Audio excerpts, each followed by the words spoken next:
Hello and welcome back to The Offensive Line.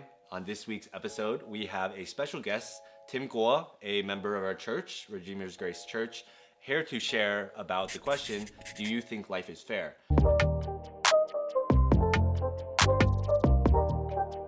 So Tim, how would you use this question in evangelism?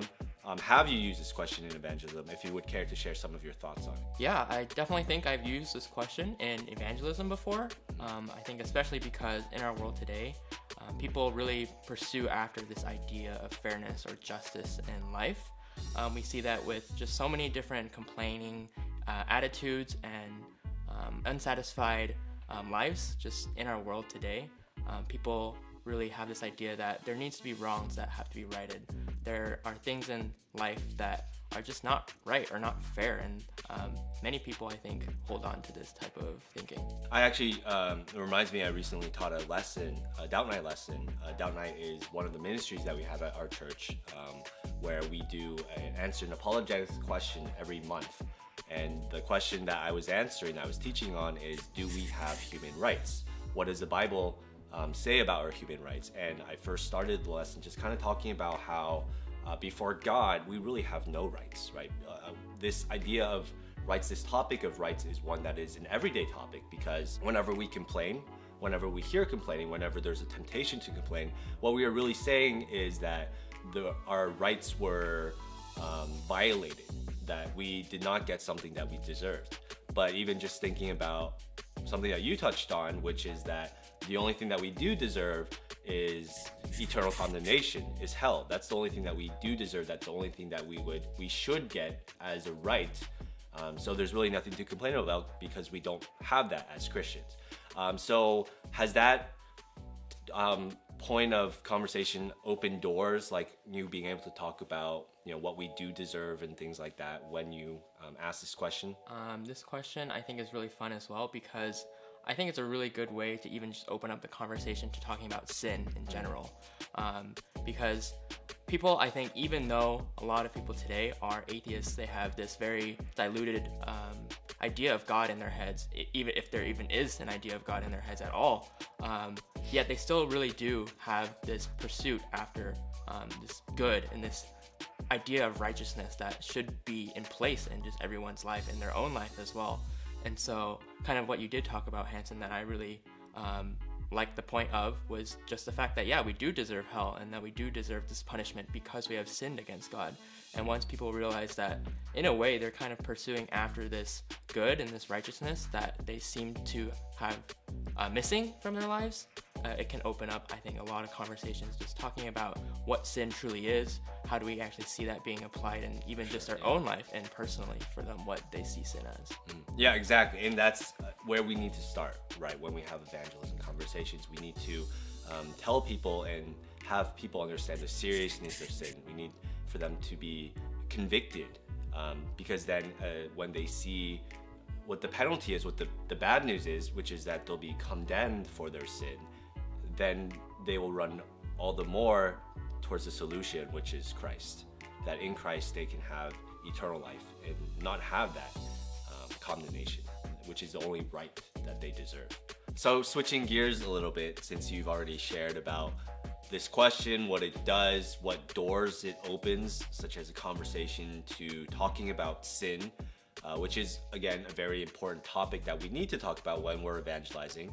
But what is an instance in which you might use this question as opposed to another question? For example, if you're talking about truth, like how they would define truth, if you're asking them how they would try to find fulfillment in life. And those questions would obviously be used more towards trying to talk about objective truth, talking about how we have a purpose that we are created for.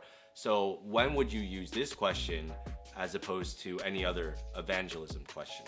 Yeah, I think instances where I would use this question over other evangelism related questions, kind of going back to the idea that I started with, but people in our world just complain so often, and they, even in the most minor inconveniences, or I guess taking even from my own personal life, I am a college student at UCSD, and so one of the things that I see a lot of students always complain about is just their schoolwork or their professors or their classes. And I think this question is just especially applicable in those situations, because really often we just see how people, even in our day and age today, make bonds and create friendships over the fact that they're complaining about the same thing.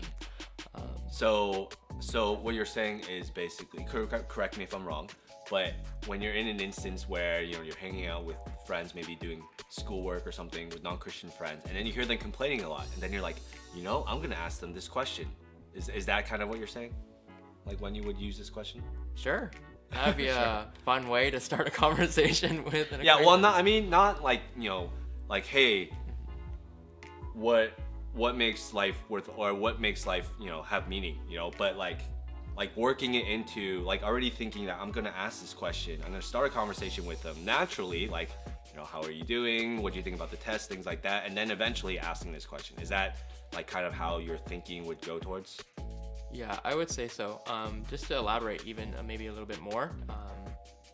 When there is complaining, or I think when there is this idea, even when talking about, I guess, more sensitive topics in our society today, when someone was wrong on the news and people like start speaking about that particular instance, I think it's really a cool way to go back to that idea of fairness and justice, because like they're thinking about, I instinctively feel that there's something wrong about this situation, or that there's something that I can find in this situation that I can complain about. And so the question for me to ask that other person is, or to lead up to is, well, how do you get this idea of, or standard of fairness? How do you get this idea that this was applied in a wrong way, or there was some sort of instance here that doesn't live up to that standard of fairness or justice that you have in your head?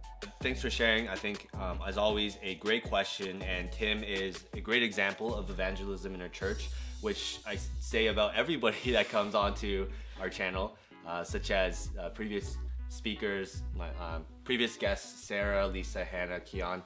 A question that I think the viewers would like to know, and myself as well personally, is since you are a great example of evangelism in our church at RGC, which I have said about all of the guests that have appeared on this show, on this season, as a great example of evangelism in our church, what is an evangelism encounter that you've had recently, one in which we could be praying for, one in which we could know a little bit more about you, and I guess how you approach evangelism? Thanks for asking, Hanson. I think it's really cool that God does place these opportunities for us for evangelism in our everyday lives. And so one thing you can be praying for, and this one friend that I have that I met and I started a friendship with in one of my classes at UCSD, and I actually didn't know until recently, even though I've had a couple of classes with him before, that he grew up in a Catholic household. He has a religious background, and he knows, or he has grown up with these ideas of what God is, or who God is, what sin is, what these religious concepts are. And so, at least head knowledge wise, he's pretty well versed in terms of what religion and what specifically Christianity is about. But I think it's clear once I continue to get to know him, as I continue to talk to him, to try and build that friendship more, even just on a scholarly, not specifically religious level. It's clear that he holds on to many ideas that the world does still today as well. This idea of just accepting people as they are, being very liberal in the sense of the beliefs that he has in the world today. And of course, being a Christian, I want to show to him that standing up for truth and standing up for what the objective truth is truly what matters in life. And so when it comes to approaching him and talking about these topics to him, just making it really clear for myself and even for him, of course, as well, that there is a distinction. You can't be consider yourself a Christian, consider yourself a believer, and yet still hold on firmly onto these truths or these beliefs that the world has. Yeah. Sounds like maybe you should ask him this question. That would be a great opportunity. See how that pans out. Yeah, I think. But anyway, thank you again for appearing on our season. This is, again, our theme for this season. Season 3 is different is the playbook. We're using different questions, showing you how different questions can be used in evangelism as we go out to go on the offense. Now, right, we already built up the defense with the previous 2 seasons, but now with the offense, you can go and evangelize, and you can ask these questions, have these questions in your toolkit to pull out at any time, depending on the situation. You can check us out on Facebook and on Instagram, right, where you can check us out there. You can see some behind the scenes footage or some behind the scenes pictures. As always, you can let us know what you think about this video, about some of the things that Tim and I talked about in the comment section down below. Follow us if you haven't yet followed us. Please like our video so that we can keep releasing content like this for you guys, so that you guys can be built up. We are the offensive line, and great evangelists ask great questions. And we'll see you next week.